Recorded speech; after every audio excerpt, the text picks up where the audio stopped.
నేను వచ్చేసాక నీకేమన్నా అయితే ఈ హోమ్ మినిస్టర్ పదవి వేస్ట్. మాఫ్ కేజీ. ఆ డీజీపీని కూడా రమ్మని చెప్పేశా. మీరు కాస్త పెద్ద మనసు చేసుకోండి బాబుజీ. ఇప్పుడు మీరు టిట్లాను గనక రమ్మంటే ఊరంతా తగలబడిపోద్ది. తలుచుకుంటేనే నా నియోజకవర్గం దడదడదడలాడిపోతుంది. బాబుజీ నా మాట ఏనండి బాబుజీ. మీ బిడ్డను తీసుకొచ్చే పూచి నాది.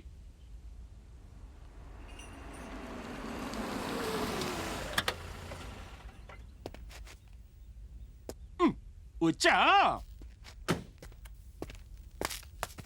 నమస్తే సార్. ఈటికేం తక్కువ లేదు. ఈడెంత జరుగుతా ఉంటే ఇంట్లో కూర్చుని ఓ లాఠీ ఊపుకుంటా కూర్చున్నా.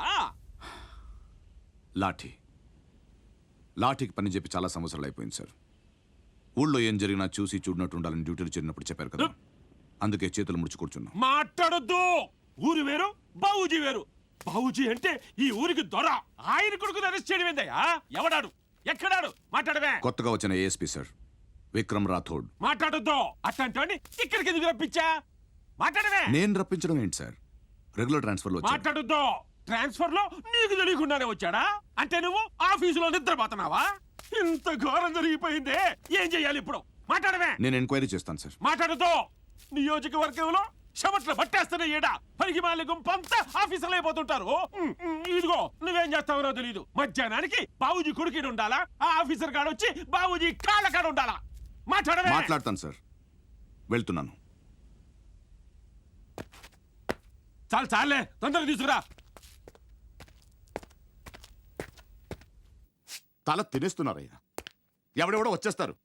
ఒంటి మీద యూనిఫామ్ పడగానే పెద్ద హీరోలాగా ఏదో పొడిచేయాలని ఆత్రం.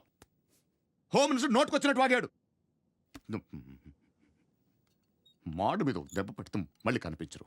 ఫైల్ ఏది? సార్,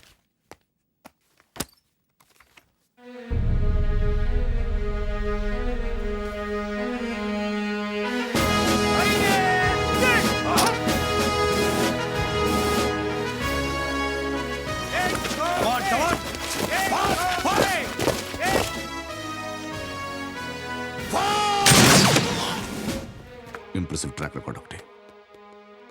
ఎక్కడున్నాడు? కాల్ చేయమంటారా సార్? మనమే వెళ్దాం.